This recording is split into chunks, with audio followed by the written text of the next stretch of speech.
limpieza de un instrumento, bien sea una lima manual o una lima rotatoria, y luego un procedimiento de obturación. Quizás se daba un bosquejo de la importancia de la irrigación, pero desde el punto de vista para lubricar el instrumento, y no tanto como para la importancia que tiene, de hecho, en la limpieza química para lograr la eliminación de los tejidos del biofilm, que es nuestro gran enemigo en la parte necrótica, de los procesos o bacterias que pueden estar presentes. Entonces necesitamos entender que la irrigación de nuestro conducto, de nuestro sistema de conducto, juega un papel tan importante como la preparación mecánica. ¿Ok? Entonces, hablando sobre esto, quiero comenzar mi presentación con una hermosa imagen, cortesía del doctor Alejandro Pérez, un excelente endodoncista, orgullo venezolano. Él está en este momento en Portugal, pero realmente es un excelente clínico, excelente investigador. Y bueno, esta imagen nos muestra un poco sobre cómo es la variación o en qué momento nos podemos encontrar con una complicación a nivel de morfología de raíz, de morfología de conductos, de forma, de conductos laterales, conductos accesorios. Es necesario que entendamos, por favor, que no estamos solamente atendiendo un conducto principal, ¿ok? Bien sea que tengamos un incisivo central superior o inferior, un premolar o un molar, no estamos atendiendo solamente conductos principales. Estamos atendiendo un sistema de conductos que en sí mismo es como un plano de muchas, digamos, tuberías, ¿ok? Entonces, uno de los objetivos principales de esta terapia es lograr la desinfección completa del sistema de conducto, para así poder garantizar el éxito del tratamiento. Dentro de esta fase adquiere especial importancia la irrigación del sistema de conducto, con diferentes soluciones. Estas actúan como lubricantes, agentes de limpieza, durante la preparación biomecánica, para remover todos los microorganismos presentes, o la gran mayoría, y teniendo una función bacteriostática y bactericida en el mejor de los casos. Quiero también explicar que, bueno, y es un tema a desarrollar en otro momento, que durante nuestra preparación mecánica, bien sea con instrumentos manuales o con instrumentos rotatorios, nosotros no alcanzamos, y se ha demostrado por varios estudios, no alcanzamos a limpiar las paredes en el 100% de las paredes de nuestro conducto radicular. ¿Ok? El instrumento no pasa por todas las paredes de ese conducto y entonces recae la importancia nuevamente en la irrigación para lograr desprender esas bacterias, lograr desprender esos restos de estructura dentinal que nosotros removemos cuando estamos limpiando las paredes, y para lograr penetrar a nivel de los túbulos dentinarios y lograr eliminar esas bacterias y tener un éxito que nos dé una oportunidad de longevidad en el tratamiento endodóntico. Tenemos que conversar un poco sobre la reseña histórica en lo que refiere a la irrigación, ¿ok? Antes de 1940, el agua destilada era el irrigante endodóntico, habitualmente utilizado. Igualmente se utilizaron ácidos como el ácido clorhídrico al 30% y ácidos sulfúricos al 50%. Pero en ese momento no se entendían los peligros que estos agentes ocasionaban en los tejidos periapicales, y esos tenían un daño terrible a nivel de esos tejidos, causando necrosis y problemas bastante serios. Sin embargo, Grossman, en 1941, preconiza la irrigación del sistema de conducto radicular con peróxido de hidrógeno, pero él lo combina con hipoclorito de sodio, aplicando en forma alternada, consiguiendo de esta manera una mayor limpieza y obteniendo por la efervescencia de ese hipoclorito oxígeno, para que de una u otra manera se liberara y obtuviera la eliminación de las bacterias o microorganismos. Perfecto. Dicho esto, vamos a hablar un poco sobre el mecanismo de acción del irrigante. Evidentemente, todos conocemos que la manera como nosotros podemos llevar el irrigante al conducto es a través de una jeringa, ¿no? Entonces, esta solución irrigadora es llevada hacia la parte interna del conducto a través de una jeringa. Y luego de entrar en contacto con las paredes dentinarias, produce una energía y en el mismo momento una presión dentro del conducto, dando como resultado una turbulencia. que al desplazarse en sentido coronal dentro del canal radicular es el responsable de la limpieza y remoción del material de la pulpa, entre otras cosas que puede remover, ¿ok? Pero hay que tener muy en cuenta que ningún irrigante por sí solo ha demostrado ser capaz de disolver materia pulpar orgánica, predentina o desmineralizar la porción calcificada orgánica que se presenta en los conductos calcificados, en la obliteración de conductos. Por eso lo importante quizás, o la importancia de combinar irrigantes en ciertos momentos de la terapia endodóntica. Vamos a hablar un poco sobre las funciones y propiedades de las sustancias irrigadoras del sistema de conducto. Todas las sustancias irrigadoras deben tener unas funciones físicas, químicas, biológicas y lubricantes. Eso es importante porque nosotros tenemos que tener siempre claro que en cualquier terapia endodóntica, bajo cualquier sistema que queramos llevar a cabo, bien sea un sistema rotatorio, un sistema manual, la combinación de ellos, debemos respetar siempre los principios biológicos. Entonces, si nosotros entendemos bien estas funciones de nuestros líquidos irrigadores, podemos lograr mayor efectividad a la hora de su utilidad o de su uso. La primera función física recae sobre la importancia del arrastre, porque él va a retirar los restos de dentina para evitar el taponamiento del conducto radicular. Tenemos que entender que siempre durante la preparación del conducto nosotros hacemos un desbridamiento de ese tejido, que en definitiva es como un polvito que va cayendo dentro del mismo conducto, y si no lo eliminamos, no lo removemos con nuestro irrigante, vamos a hacer un taponamiento. Y eso no nos va a dar ningún tipo de éxito, porque en definitiva vamos a taponear, vamos a obturar, vamos a obstruir el tercio medio y el tercio apical del conducto, donde se albergan la mayor cantidad de tejidos. Otra función muy importante es la química, es la disolución de agentes orgánicos e inorgánicos del conducto radicular, incluyendo el smear layer, que es, como les estoy explicando, ya les mencioné, el desbridamiento de esas paredes del tejido de la dentina radicular o la dentina peritubular. Una acción biológica debe tener acción bacteriostática o acción bactericida, porque nos interesa enormemente, tanto para la terapia de tejidos vitales o para la terapia de tejidos no vitales, eliminar en su totalidad o en la mayoría de un gran alto porcentaje la presencia bacteriana, y evitar en sí misma la reproducción, para que de una u otra manera controlemos a distancia las infecciones que pudieran presentarse. Y evidentemente una función muy importante es la de lubricación. Es un lubricante sirviendo de medida de lubricación para el instrumento de conducto radicular entre instrumento y instrumento, y a su vez nos ayuda también para aquellos momentos en donde tenemos instrumentos separados o fracturados dentro del conducto. Son importantes porque de una u otra manera podemos alojar un nuevo conducto, tratar de sobrepasarlo, y a través de esa lubricación poder retirarlo. ¿Cuáles son, o para mi entender, cuáles serían las propiedades ideales de cualquier irrigante que se vaya a utilizar? Debe ser bactericida, debe ser bacteriostático, de baja toxicidad, solvente, una baja tensión superficial, y tiene otros factores como debe tener un tiempo adecuado de uso, un fácil almacenaje y un costo moderado. Perdón. Una de las partes más importantes que yo tengo como clínico desde hace ya algunos años es su función bacteriostática y bactericida, porque me interesa enormemente, como les repito, que yo logre retirar la mayor cantidad de microorganismos presentes, entendiendo que dentro del conducto tenemos un biofilm, que es un número de bacterias o unas colonias de bacterias organizadas muy bien dentro del conducto, que es la que nos va a tener la mayor carga de pelea o de lucha a la hora de producirnos ella una infección y nosotros eliminar esa infección. ¿Okay?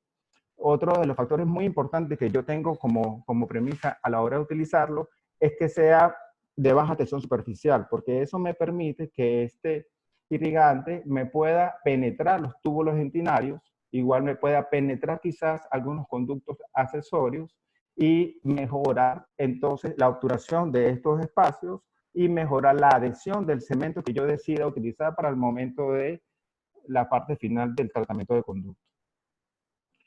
Los diferentes agentes de irrigación utilizados en la terapia endodóntica son varios. ¿Okay? En primer lugar, tenemos las soluciones químicamente inactivas. Entre ellas están las soluciones salinas, el agua, soluciones anestésicas. Son soluciones que podemos utilizar a la mano de la terapia endodóntica en el momento que nosotros así lo decidamos hacer. ¿Okay? Son soluciones necesariamente, son compatibles biológicamente y se pueden llevar a cabo. Pero son las soluciones o las partes químicas que tienen menor efecto antibacterial, bacteriostático, bactericida y la que ya les mencioné. Entonces, dada esta condición, se utilizan otros tipos de irrigantes como las soluciones químicamente activas. ¿Cuáles son? El hipoclorito de sodio. Él puede venir en diferentes presentaciones, de 0,5 al 6%. Más adelante vamos a desarrollar un poco cuál es la importancia de esa concentración a la hora de la escogencia. Tenemos los agentes quelantes, entre ellos el más representativo es el EDTA o el RC-PRE, simplemente son sales disóricas, el ácido etilendiamino tetracétrico, que se puede venir presentado del 10 al 15%. Ahora, tenemos agentes oxidantes, el peróxido de hidrógeno al 3%, peróxido de urio, y agentes antimicrobianos muy importantes hoy en día, la clorhexidina de 0,2% y de 0,2 al 2% de la utilidad. ¿Okay? Vamos a hablar un poco sobre el hipoclorito de sodio como primer agente irrigante. ¿Okay? Se utiliza en endodoncia desde el año 1920. Esto tiene mucho tiempo utilizándose. Es el irrigante más utilizado en la terapia y por ser el que más se acerca a las condiciones ideales por su efectividad para eliminar tejido vital y no vital, y además de poseer un amplio efecto antibacteriano. Mata rápidamente las bacterias, esporas, hongos y virus. ¿Okay? En vista de que el hipoclorito de sodio no cumple con dos propiedades como son baja toxicidad y eliminación de la capa de desecho, es necesario combinarlo con agentes quelantes o otro agente irrigante para poder lograr los objetivos de la irrigación del sistema de conducto. Es importante denotar que el hipoclorito es el más utilizado, pero sí el que quizás nos pueda presentar, de no saberlo utilizar, mayores complicaciones. Una extravasación de hipoclorito de sodio a nivel de los tejidos periapicales es muy incómodo para el paciente, es muy doloroso, es bastante incómodo para el clínico por la condición de poder atender esa emergencia en el momento y trae unas repercusiones psicológicas de predisposición o para el paciente, para la parte endodóntica. Entonces hay que tener mucho cuidado, pero sin duda alguna es el mejor que tenemos en el momento.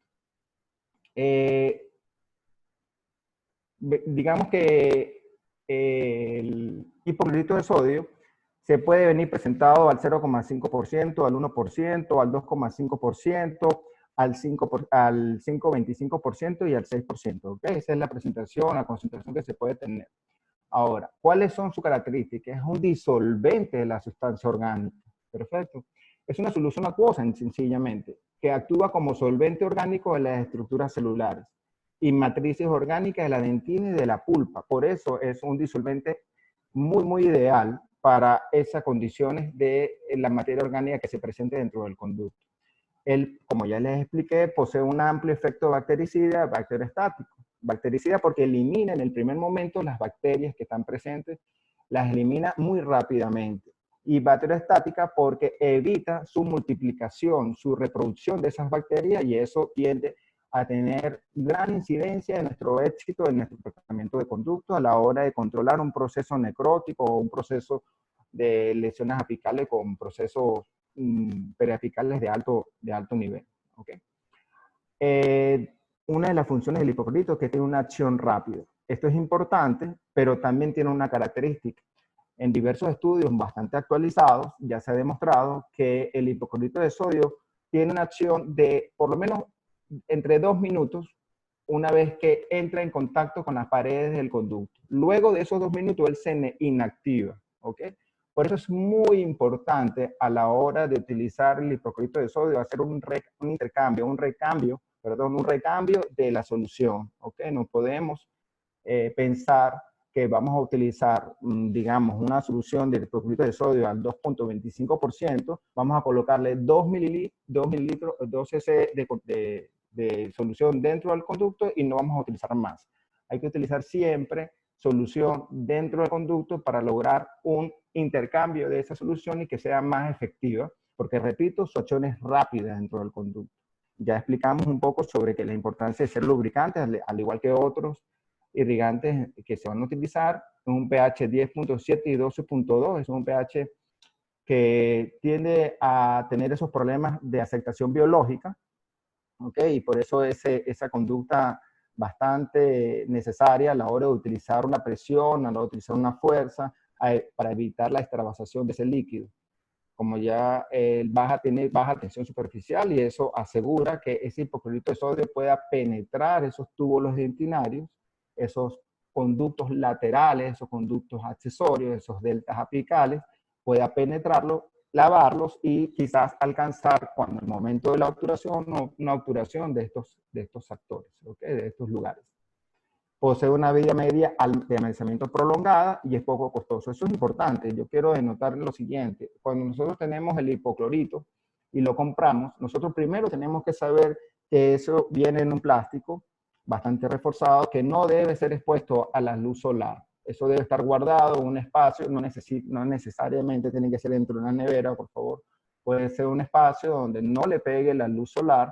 Al momento de utilizarlo, nuestra asistente debe utilizar la cantidad que probablemente vayamos a utilizar para ese caso, no utilizar una jeringa y dejarla afuera para otro paciente, porque esa después de 15 minutos, 12 minutos ya se inactiva por completo. Entonces es muy importante tener eso como conocimiento. El hipoclorito de sodio resulta un agente irritante para el tejido periapical, ya lo conversé. El sabor es totalmente inaceptable por los pacientes, razón por la cual, o una de las razones por las cuales es obligatorio trabajar con aislamiento absoluto en la endodoncia. Y por sí solo, el hipoclorito no remueve la capa de desecho. Por esa razón hay que combinarlos con otros irritantes para lograr remover esa capa de desecho. ¿Okay? Aquí hay algo importante. El doctor Siqueira, que es un brasileño, un investigador espectacular, ha logrado determinar que las concentraciones del hipoclorito, no, por más elevada, no significa que sea más efectiva a la hora de ser bactericida o bacteriostática. ¿Okay? Es un error pensar hoy en día que si utilizamos hipoclorito al 5,25% durante nuestra terapia endodóntica, vamos a lograr mayor efectividad bactericida. No.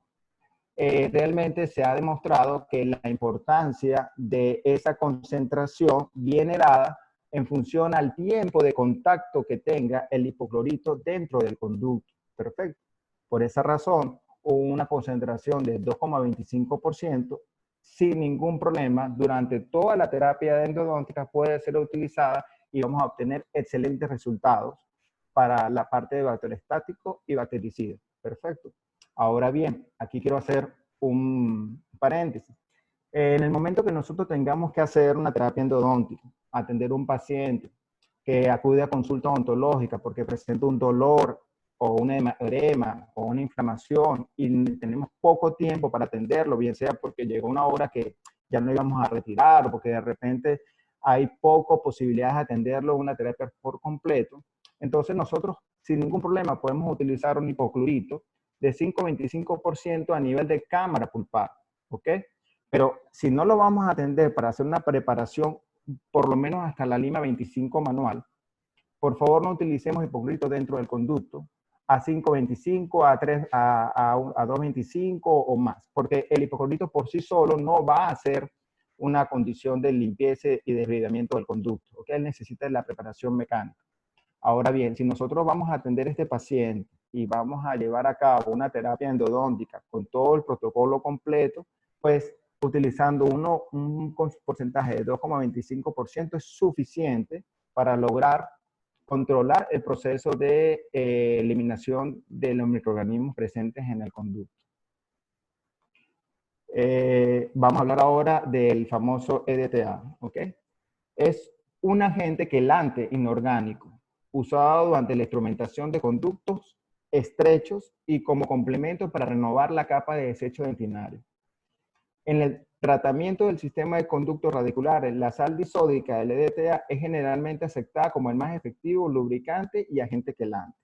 Realmente el EDTA no se indica durante o como único irrigador en la terapia endodóntica porque no tiene mayor efecto bactericida, ¿ok? Bacteriostático. No tiene mayor efecto bacteriostático y no cumple con esa condición. Entonces, en tal efecto, lo vamos a utilizar ya en la finalización o a nivel, de nuestra preparación final de irrigación. Sin embargo, Si nosotros tenemos un conducto estrecho, una calcificación de conducto, una obliteración de conducto, evidentemente el EDTA es un irrigante muy bueno para utilizar porque él disminuye la dureza de la dentina. ¿Ok? Ya le vamos a hablar sobre esto. ¿Cuáles son las características del EDTA? Es una sustancia fluida con un pH neutro de 7,3. Al tener un pH de 7,3 es una sustancia biológicamente más aceptada. Por lo tanto, las extravasaciones de EDTA hacia las zonas de periápsis no logran o no tienen esa condición, ese efecto inmediato como sí lo tienen las complicaciones con hipoclorito. Otra característica es que es una solución que logra reducir el grado de dureza de la dentina. Como les mencionaba, se ha visto estudios donde la dentina tiene alrededor de 42 NOPS, que es la medida para evaluar la dureza de la dentina. Con la utilización del EDTA la podemos bajar a 4. ¿Okay? Eso es bastante importante porque con ella logramos realmente desbridar o penetrar ese tejido que es tan duro. ¿Okay?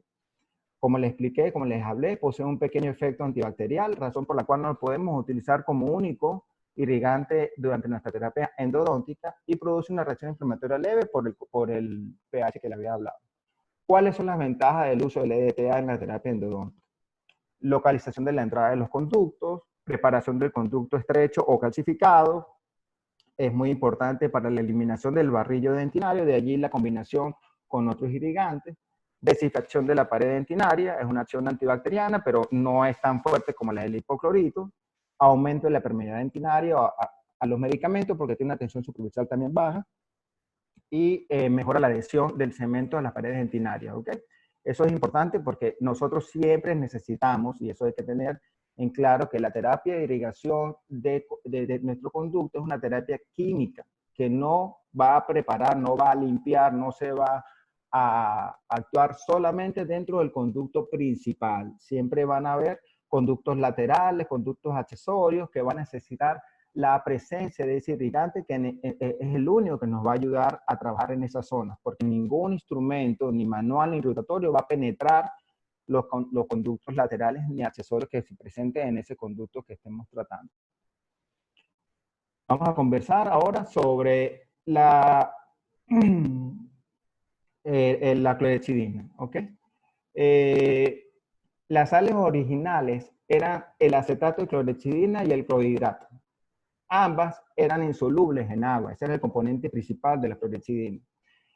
Actualmente se utiliza dicloroconato de clorhexidina, ya que esta sí es soluble en agua. Y su porcentaje es 0,12% para terapias periodontales o de control de placa bacteriana y 2% para la terapia endodóntica.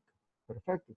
La clorhexidina posee excelentes propiedades antibacteriales, como el hipoclorito de sodio. E incluso tiene mejor efecto residual que el hipoclorito de sodio. O sea, tiene mejor efecto de permanencia en los tejidos periapicales. Y se ha demostrado en estudios que a 24 horas se consigue todavía presencia del hipoclorito y se va extendiendo en los días sucesivos, pero no tiene la capacidad de disolver el tejido pulpar, razón por la cual no lo utilizamos como irrigante por ejemplo, en una pulpitis irreversible. No deberíamos utilizar irrigante de clorhexidina en su terapia, en su protocolo único, como irrigante único, sino al final de la terapia, ¿okay? Porque él no disuelve el tejido pulpar. ¿Me escuchas bien? ¿Me escuchas bien, Néstor? ¿Todos? Sí, Carlos, hay una pequeña interferencia al final que creo que tiene que ver con tu micrófono. Es Ok, debe pequeña, te ser que se está escuchas bien, moviendo. pero, Sí. pero, pero se oye. Ok, perfecto. Bueno, vamos a mejorar Mejor. esta Sí, distancia. Oh, ya está mejor entonces. sí, Perfecto. Ok, gracias. Cualquier cosa me avisas, por ok. favor, ¿sí? En cuanto a la característica de la clorhexidina, tenemos varias características, como lo hemos mencionado en otros agentes irrigantes. Tiene una potente actividad antimicrobiana. ¿Okay? Se debe a que es absorbida por la pared celular, causando ruptura y pérdida de los componentes celulares. Se ha dicho que el efecto bacteriostático de la clorhexidina es de mayor importancia que el efecto bactericida. ¿Por qué? Porque realmente se ha demostrado que la clorhexidina tiende a mantenerse o su presencia se alarga después de las 24 horas, 48 horas dentro del conducto, y eso nos ayuda a la eliminación de las bacterias que puedan quedar todavía remanentes una vez obturado el conducto. ¿Okay? 10 minutos. Perfecto. Presenta alta sustantividad, efecto antimicrobiano continuado, como el que le estoy explicando, no posee capacidad para disolver tejido, no actúa sobre el tejido, sobre el barrillo dentinario y posee potencial cáustico controlable, que varía según su concentración. Es un potencial alergénico, o sea, que realmente puede o no presentar alergia en el paciente, como todos los elementos de sustancias irrigadoras. ¿Okay? Bueno, ya les hablamos sobre un poco sobre el efecto bacteriostático y su sustantividad, que en mi caso eso es lo más relativo para la clorhexidina. Creo que la sustantividad es algo de permanencia en el sitio donde estamos trabajando con el líquido, y para mí es muy importante controlar las bacterias a distancia, ¿no? A distancia quiero decir que después de obturado me dé la oportunidad de que ella siga trabajando, siga eliminando esas bacterias y siga teniendo una condición para que no se me reproduzcan bacterias que me puedan dar una lesión secundaria luego pues, en el paciente. Vamos a hablar de algo muy importante. ¿Qué tenemos? ¿Cómo podemos mezclar estos irrigantes? ¿Ok? Ya hemos mencionado, yo de verdad decidí utilizar los tres más utilizados, el hipoclorito, el EDTA y la clorhexidina, que son realmente los más utilizados en la terapia endodóntica. Pero, ¿qué pasa si nosotros mezclamos el EDTA con el hipoclorito? Ellos entre sí mismos se inactivan, ¿ok? El EDTA inactiva el alcohol del hipoclorito y no tiene mayor función. Por lo tanto, no debemos combinar EDTA más hipoclorito. Ahora bien, si nosotros decidimos mezclar clorhexidina para mejorar las condiciones de bacteriostático y bactericida con el hipoclorito, son insolubles entre sí y forman un precipitado marrón anaranjado que tiende a oscurecer el conducto. Eso es importantísimo porque a veces nosotros colocamos una jeringa de 4 o 5 cc de hipoclorito e inmediatamente clorhexidina luego, y vamos a ver una efervescencia de un líquido que es oscuro, que no vamos a poder retirar con facilidad dentro de esos túbulos dentinarios, y el diente va a quedar quizás con mayor posibilidades de oscurecerse. ¿Okay? Ahora, la clorhexidina más el EDTA, él es una combinación que se puede dar. Perfecto. Se ha demostrado que no tiene menor, o sea, no tiene mayor desventaja si se utiliza, porque el precipitado que da es blanco y no altera. ¿Okay? Ahora, parece ser, por estudios que se han realizado, que si nosotros combinamos clorhexidina más el EDTA, el barrillo dentinario se ve reducido, el efecto del barrillo dentinario se ve reducido que presenta el EDTA. ¿Okay? Ahora bien, con el propósito de evitar interacciones entre los distintos irrigantes, se ha propuesto lavar abundantemente con una sustancia inerte antes de aplicar una sustancia diferente. Eso es importante. Si nosotros vamos a utilizar un irrigante y vamos a colocar otro, pues bien podríamos utilizar una sustancia inerte, solución fisiológica, agua destilada, anestesia dentro del conducto, un poco para separar esa superficie de la presencia, quizás secar con un cono de papel y luego sí comenzar a tener la presencia del nuevo irrigante con la cual queremos mezclar. Vamos a hablar de algo importante, que es el efecto Vapor-Lock, que se tiene y siempre está presente. ¿Okay? Debido a que las raíces de los dientes están rodeadas por el ligamento periodontal y el hueso, que cierran el foramen apical, el sistema de conducto se comporta como una actividad o una cavidad de extremo cerrado, produciéndose un atrapamiento de aire cuando se introduce la solución irrigadora. Este efecto hace que en la mayoría de los casos el irrigante no alcance el tercio apical del conducto. Si pueden ver en la presentación, ustedes logran ver unas flechas negras con roja en la imagen A, donde se ve hasta dónde llegó el material de cementación y cuál es el espacio, probablemente porque allí se ubicó una consistencia, una burbuja, igual en la zona B, en la C y en la D. Esta burbuja es por la presencia del irrigante y siempre va a estar presente. ¿Okay? Ese es como una obstrucción de aire que se presenta en el conducto. pero ¿qué podemos hacer para evitar esa, o bueno, para controlar? No la podemos evitar, pero sí la podemos controlar. Quizás activando nuestro irrigante, que vamos a hablar luego, y utilizando una lima de pasaje, ¿ok? Una lima de pasaje 10, que lo llevemos hasta el límite de trabajo o hasta nuestra conductometría, siempre entre instrumento y instrumento, luego de aplicar el irrigante y activarlo, porque es necesario liberar esa burbuja de aire a los fines que no nos atrape un espacio aéreo donde no podamos luego llevar a cabo una obturación adecuada. Vamos a entrar hoy en día de una de las actividades más importantes que hay en lo que se refiere a la irrigación o a la preparación química del conducto, que es la activación de ese irrigante, ¿no? Para comenzar, el hipoclorito de sodio debería ser empleado durante toda la fase de instrumentación. Eso quiero mantenerlo un poco como claro. Preferentemente sin alternarlo con ningún otro producto. Si mantenemos siempre los conductos repletos de hipoclorito de sodio, aumentaremos el tiempo de función del irrigante. ¿Ok? Es muy importante activar el irrigante para lograr mejorar la limpieza del conducto, la eliminación del biofilm, el Smith layer, el resto pulpares, así como asegurar la presencia de irrigantes en las zonas más apicables del conducto. ¿Ok? Ahora bien, cuando nosotros estamos activando, estamos haciendo un movimiento, bien sea pasivo o activo, con un instrumento, para que genere una turbulencia dentro del conducto y esa turbulencia nos genere una fuerza dentro que pegue a las paredes y pueda eliminar esas bacterias. Eso es lo que realmente es perfecto, es lo que es la activación del irrigante. Vamos a tener que correr un poquito por acá. Dentro de los primeros, digamos, procedimientos que podemos activar es a través de lo convencional, una jeringa con una aguja, ¿ok? Nosotros llevamos el hipoclorito siempre, o nuestra sustancia irrigadora, con una jeringa. Esa jeringa va a depositarse dentro del conducto y deberíamos hacer movimientos de entrada y salida del conducto para activarlo. Al mismo tiempo, tener una aguja, una punta de aspiración en la entrada cervical del conducto para generar un sistema de aspiración y lograr remover con más facilidad por presión de aire ese tejido y remover como una turbulencia dentro del conducto y generar presión sobre las paredes dentinales. Los tipos de agujas, bueno, todos ya les hemos visto quizás, hay agujas metálicas, rombas, la superficie o el grosor de esa aguja es muy importante. Deberíamos utilizar varias jeringas de irrigación durante la terapia endodóntica. Aquí me gustaría hacer un tips, es que generalmente nosotros irrigamos con una sola jeringa o vamos a utilizar una sola jeringa para la irrigación.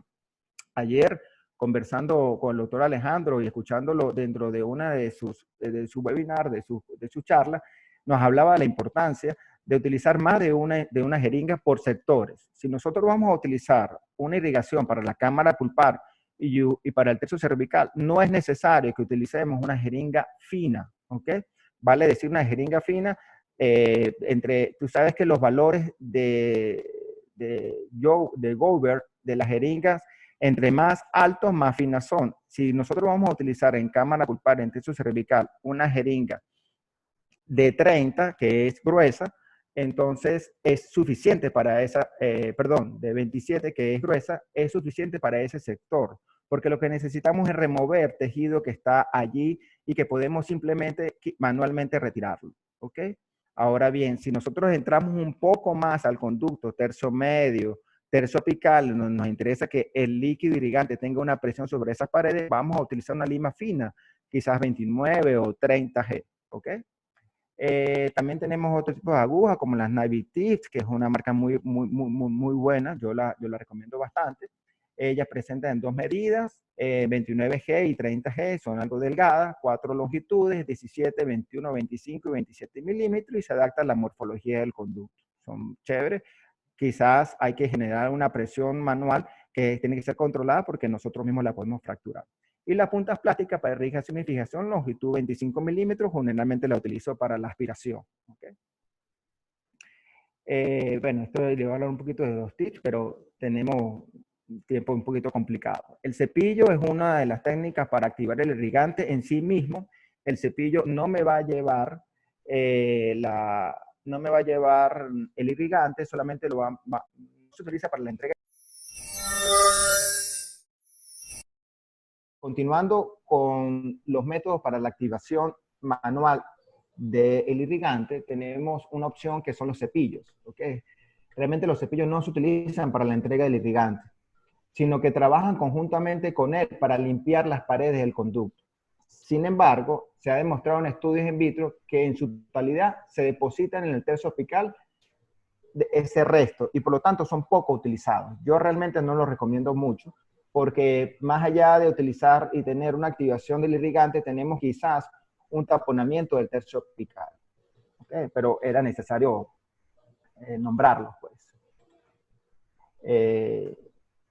Ahora bien, vamos a actuar, un momentico que creo que tengo un problemita aquí con la computadora. Veamos qué pasó. Perfecto. Tenemos la irrigación dinámica manual. Esta es una irrigación muy utilizada, en algunos momentos bastante sencilla de llevar a cabo, y se ha observado que es realizando movimientos superiores e inferiores de 2 o 3 milímetros en un conducto con un cono maestro de gutapercha. En un conducto instrumentado se puede mejorar el desplazamiento y cambio del irrigante. ¿Qué significa esto? Que una vez que nosotros hemos irrigado nuestra terapia de preparación, y cabe destacar que esto lo hacemos al final, cuando nosotros ya hemos irrigado durante cada instrumento y vamos a proceder a la fase de obturación, nosotros tenemos que activar ese irrigante.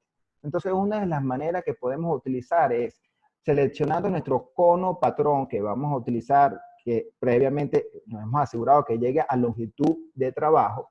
Nosotros vamos a utilizar ese cono y vamos a dar por minuto 100 movimientos manuales de arriba hacia abajo, ¿ok? Coronoapical, con la intención de activar en ese minuto ese irrigante. Eso juega un papel importante, tiene un papel importante, es una técnica muy utilizada, una técnica, digamos, práctica, de bajo costo, pero bueno, tiene una condición manual que a veces agota al clínico y tampoco es tan exacta, porque quizás muchos no podemos contar cuántas veces estamos moviendo ese instrumento, ¿me entiendes? Esa gutapercha. Y no es un minuto nada más, tenemos que hacerlo 2, 3 o 4 minutos y ya veremos cuántas veces podemos resistir el movimiento de arriba hacia abajo.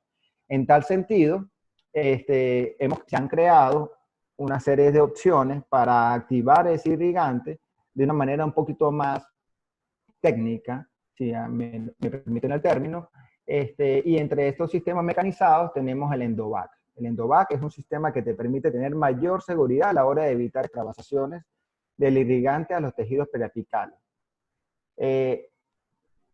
Se complementa con una acción simultánea de irrigación y aspiración simultánea. ¿Qué quiere decir esto? Primero, esto es un instrumento o un equipo o un sistema que va a ir conectado por una manguera pequeña a nuestra jeringa de aire de nuestra unidad. ¿Ok? ¿Con qué sentido? Con el hecho de tener a través de esta jeringa una fuerza del aire que nos ayude a hacer la turbulencia que ya les mencionaba dentro del conducto. Ella va a tener, esa jeringa de aire va a estar por acá, por esta zona que ustedes están viendo, va a llevar a la punta y aquí va a disparar un aire dentro del tejido, dentro del conducto, que va a permitir remover ese conducto. Paralelamente a esto, este sistema trae una punta, ¿ok? Que es esta, la que ustedes ven en esta zona, es esta punta. Esta punta se introduce dentro del conducto, perdón, ya, disculpen, se introduce dentro del conducto. ¿Aló? ¿Aló? Aquí estamos, aquí estamos. Ok, ya va, que creo que me salí, no sé Sí. si tengo, ¿se ve en mi Déjate de pantalla? compartir pantalla. Sí, sí, algo pasó, es que tengo saltos en la conexión de internet, disculpen, un momento. Ok, entonces les decía que este instrumento este equipo tiene una parte activa que va dentro del conducto. Esa parte activa dentro del conducto tiene en su parte final unas perforaciones que logran que el irrigante se active a través de la presión del aire y a su mismo momento lo retire de la zona. ¿Okay? Por eso se dice que es bastante seguro a la hora de evitar las extravasaciones. Sin embargo, es un instrumento que lleva un costo. Y a veces no es tan sencillo, lamentablemente, en nuestro país ubicarlo. ¿Ok? Otro de los sistemas que podemos utilizar para la activación de nuestro sistema de irrigación es los, momentico, déjame ponerle, yo no sé qué se está trancando, es los sistemas ultrasónicos. ¿Qué pasa con los sistemas ultrasónicos? Son dispositivos que manejan poca amplitud y alta frecuencia. Es nuestro ultrasonido que tenemos siempre conectados a la hora en la unidad, con el cual podemos hacer periodoncia, podemos hacer cirugías apicales, podemos hacer funciones para la endodoncia. Ahora bien, ¿qué pasa? Los ultrasonidos tienen tres movimientos. Tenemos una instrumentación ultrasónica, que es la que se combina la irrigación e instrumentación simultáneamente. Pero esta tiende a producir perforaciones y preparaciones irregulares que no son tan seguras. Me explico. Nosotros necesitamos llevar el irrigante dentro del conducto y con unas puntas de acero logramos penetrar el conducto y activarlos en el mismo momento que estamos llevando el irrigante. Pero estas puntas logran hacer un poquito de desgaste en la pared interna del conducto y pueden lograr unas perforaciones. Por lo tanto, yo no las recomiendo. No se recomienda utilizar puntas de ultrasonido de acero para lograr hacer la activación del ultrasonido. ¿Okay?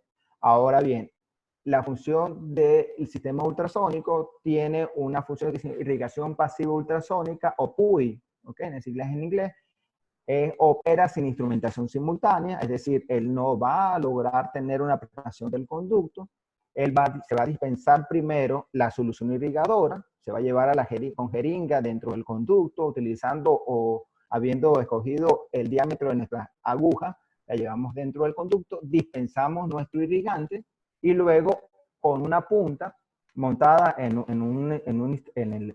nuestro ultrasonido, vamos a activar ese irrigante. Esa punta vienen también por diámetro, 15, 20, 25, 30, 35. Las podemos seleccionar a la longitud de trabajo. Son, entre comillas, flexibles y dan una opción que es que ellas pueden, van a mover por fuerza oscilatoria ese líquido y eso va a generar una presión que va a golpear las paredes, ¿okay? Del conducto y de esa manera va a lograr retirar el biofilm, va a lograr retirar las bacterias que pueden estar aisladas, van a poder hacer la activación de ese ultrasonido.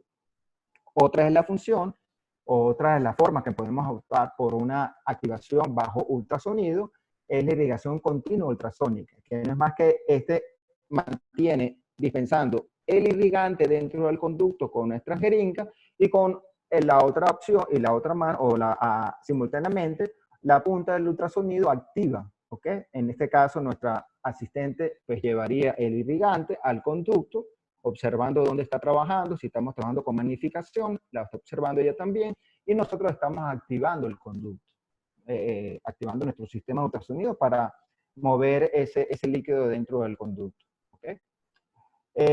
¿Cuáles son las ventajas o qué presenta cuando utilizamos el PUI? Hay una mayor reducción en el número de bacterias y en la cantidad de unidades formadoras de colonias, oleofilm. Pero ¿qué sucede? Yo quiero aclarar algo aquí importante. En sí mismo, la activación del ultrasonido o la activación del irrigante con ultrasonido o activación sónica o activación manual no es la responsable o por ella no es que desprendemos ese biofilm, ¿ok?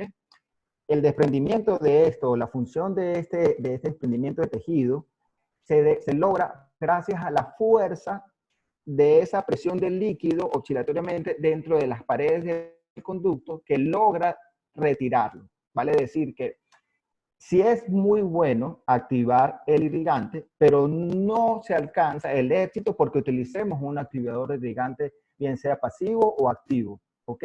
Se alcanza el éxito porque nosotros logramos mayor presión sobre esas paredes. Espero haber aclarado esa duda.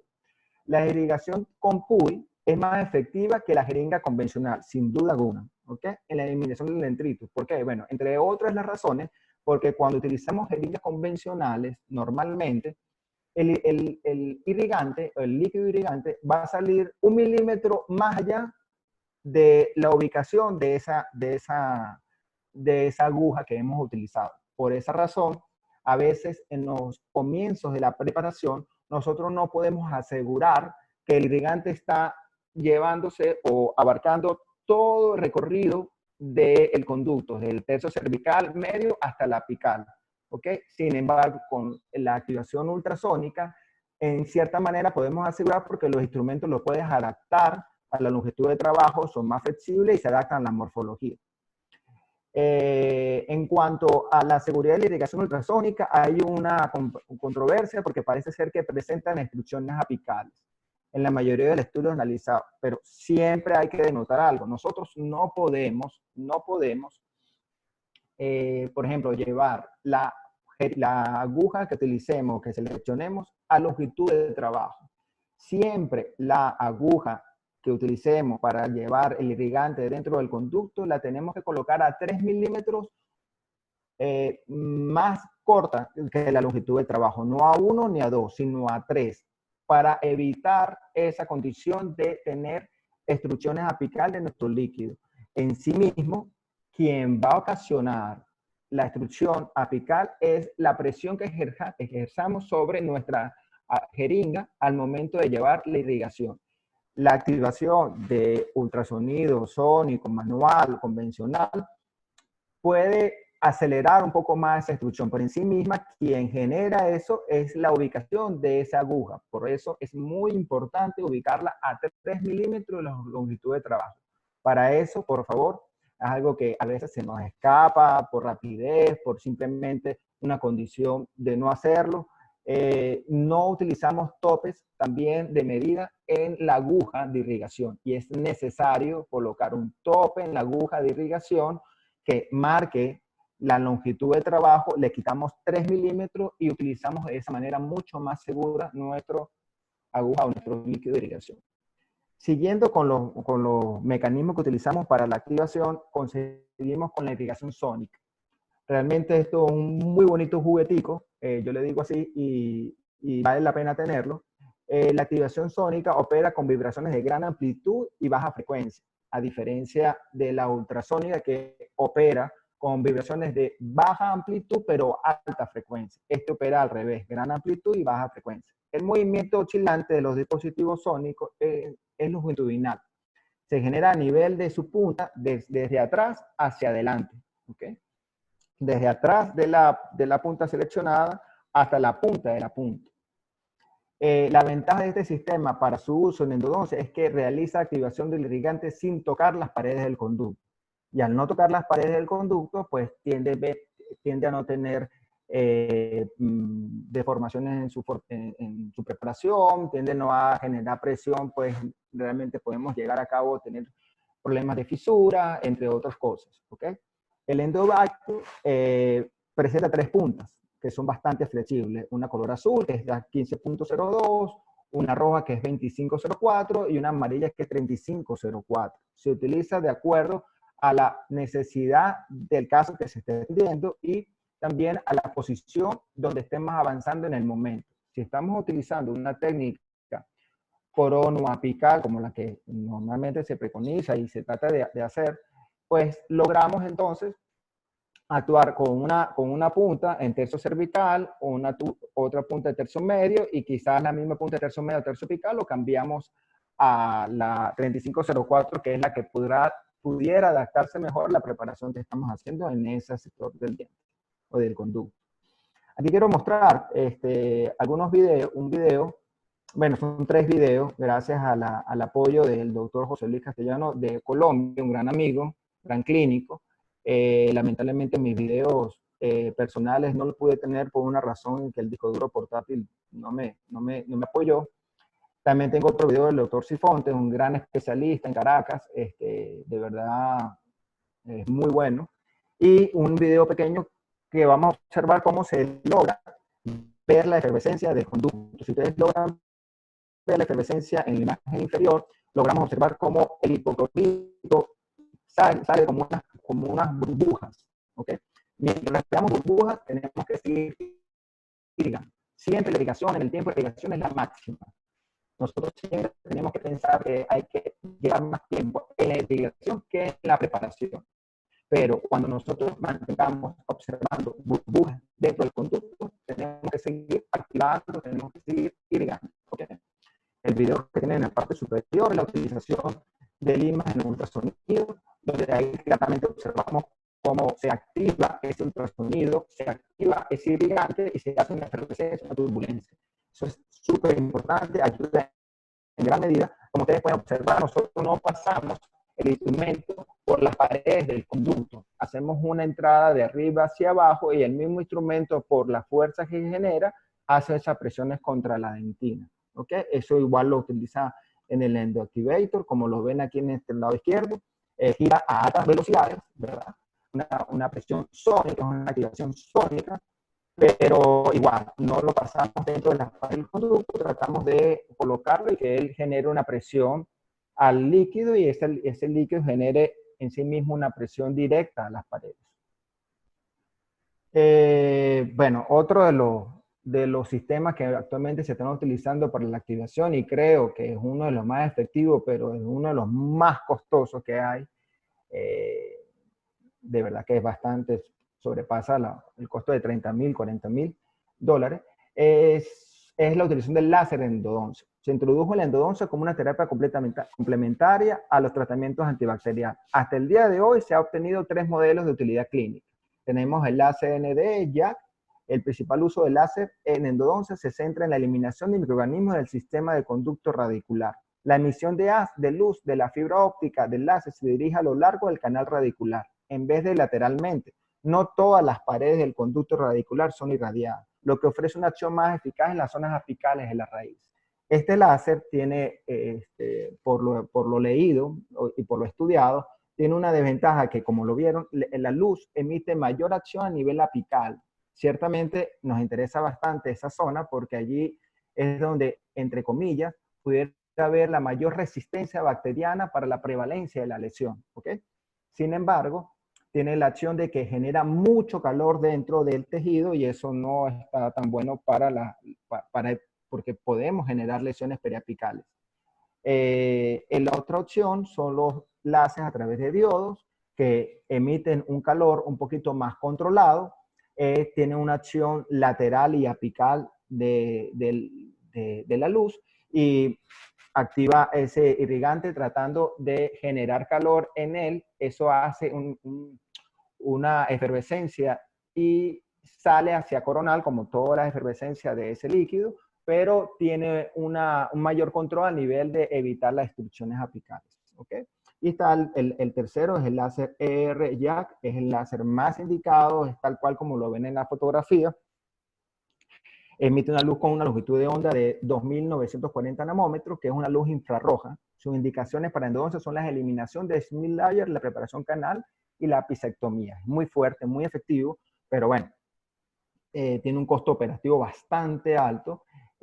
Actualmente hay muchos estudios, pero casi todos de ellos están con un compromiso comercial, entonces no se ha como sincerizado tanto la acción de estos láseres por ese compromiso comercial a la hora de hacer los estudios. ¿Okay?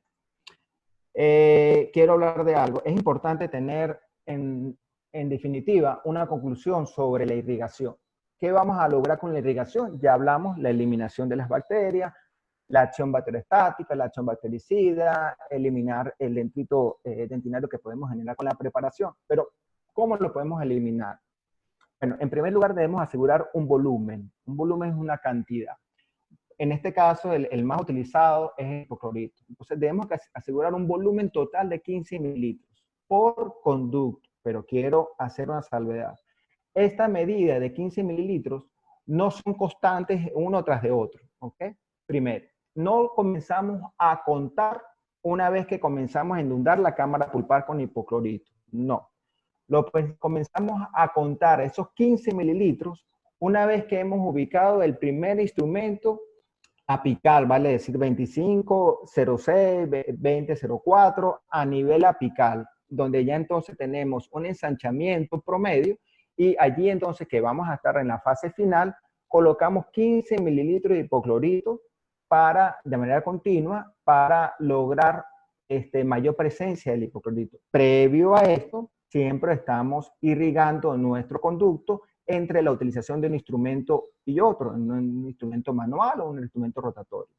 Ahora bien, como les expliqué, las agujas hay varias puntas y tienen diferentes salidas, ¿ok? Existen agujas de punta cerrada con salida lateral. Estas puntas de aguja cerrada con salida lateral son bastante seguras. ¿Por qué? Bueno, porque realmente ellas evitan que el líquido salga con presión hacia apical.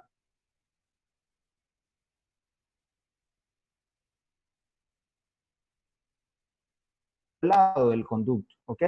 Y nosotros realmente no estamos moviendo siempre el conducto, la aguja, que si al lado derecho, que le sacamos y la volteamos para colocar al lado izquierdo, eso no lo hacemos.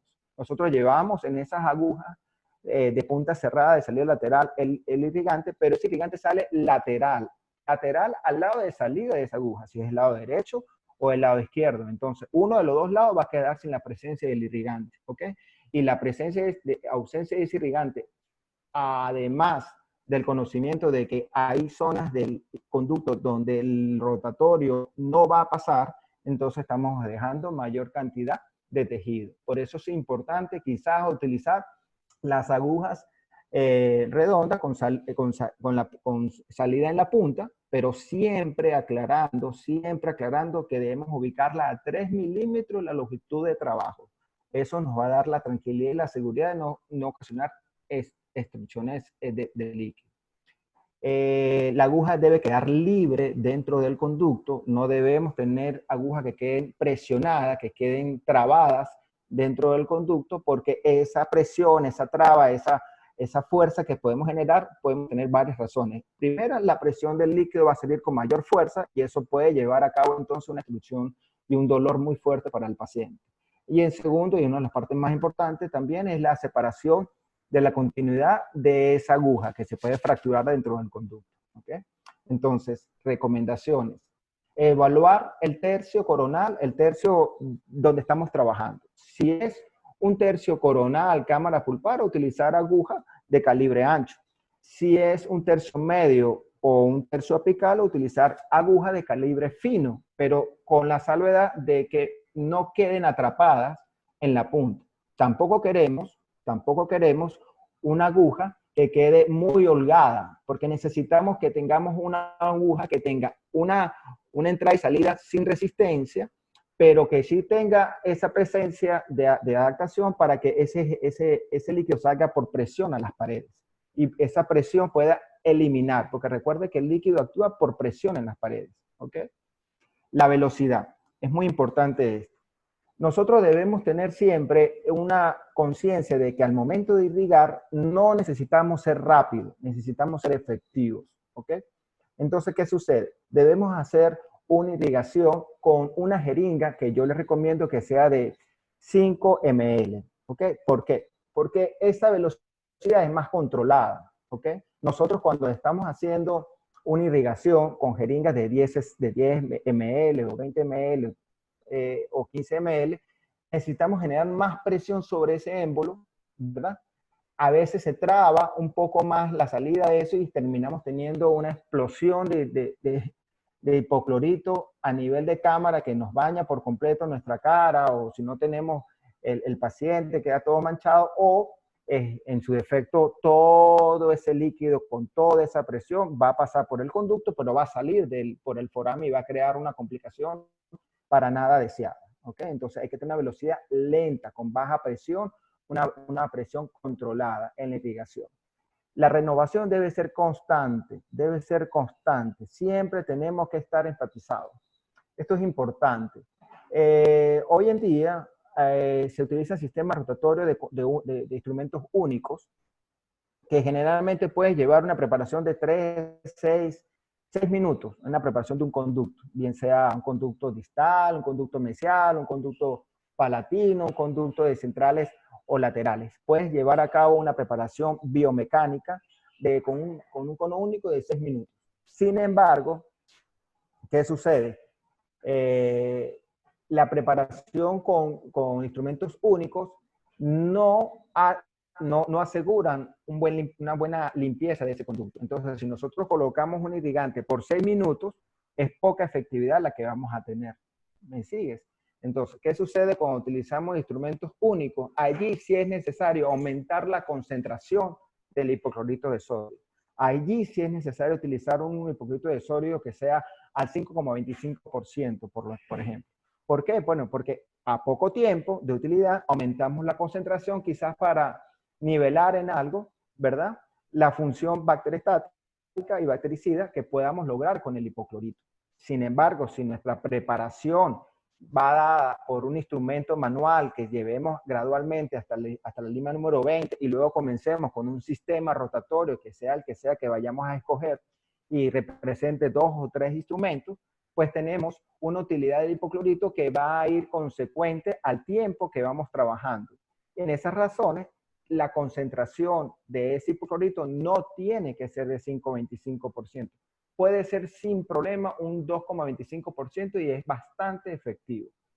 Y bueno, evidentemente lo que yo ya les conversé hace poco es la activación de la aguja. Debemos activar ese irrigante, debemos lograr esa activación para lograr esa turbulencia del conducto, esas fuerzas dinámicas que nos desprendan esos tejidos, que nos desprendan esas bacterias, que nos eliminen esas bacterias y que nos den penetración en los conductos laterales, en los conductos accesorios y que le abran el espacio, que le abran el camino para la obturación del sistema. Mi protocolo de irrigación. Esta es mi propuesta final. Tenemos lo siguiente. Si yo ya hago una preparación manual y una preparación rotatoria progresiva, yo no trabajo con instrumentos únicos. Yo respeto, creo que son muy buenos, pero no trabajo mucho con instrumentos únicos. Si yo hago una preparación manual, normalmente yo la preparo hasta la 15, hasta la 20 en mi conducto. No existe para mí un sistema rotatorio si no hay una preparación primero manual.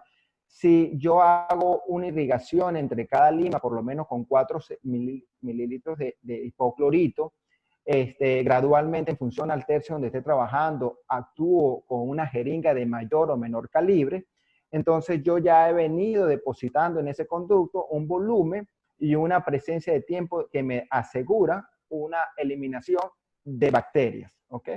Ahora bien, cuando yo ya termino mi preparación, entonces voy a entrar a la fase de preparación de irrigación final. Para ese momento utilizo hipoclorito de sodio al 2,25%, por lo mínimo 15 mililitros por conducto, ¿ok? Una vez depositado esos 15 mililitros, agarro mi activación, puede ser ultrasónica, puede ser sónica, puede ser convencional, puede ser manual, puede ser con láser, si así lo podemos, y la activo por 1 minuto. Bueno, los láser tienen unos ciclos ya previamente programados en el equipo, pero el hecho es que esos 15 mililitros, si por ejemplo utilizo PUI, que es un sistema de activación ultrasónica, yo activo mi ultrasonido durante 1 minuto dentro del conducto, logrando entonces la efervescencia. Una vez que termine en esos últimos 15 mililitros, en la última fase de esos 15 mililitros de activación, yo tomo un punto de papel seco, coloco solución fisiológica para crear una separación en el próximo elemento y no combinar, vuelvo a secar y coloco EDTA al 17% por 1 minuto sin activarlo. ¿Ok? Luego seco nuevamente y coloco clorhexidina. ¿Por qué? Porque la clorhexidina al 2% me va a proveer esa función bacteriostática y de sustentabilidad que me interesa después de obturado el conducto. Entonces, esa es mi proposición de tratamiento. Y así, entonces, doy por culminada esta charla. Espero haber aclarado, dado alguna información importante para muchos. Agradezco bastante el tiempo de cada uno de ustedes para escucharme. De verdad un honor hacerlo y bueno, muchas gracias Néstor, y si tienes a ver alguna pregunta, con mucho gusto puedo poder responderla. Gracias a ti, Carlos. Felicitaciones por la presentación. Estoy contento de poderte tener en este staff de presentadores y bueno, un orgullo, ¿no? Poderte ver, poderte escuchar y poder contar con toda esa información que nos estás dando. Voy a aprovechar para darle las gracias a los participantes por haber estado con nosotros en esta conferencia.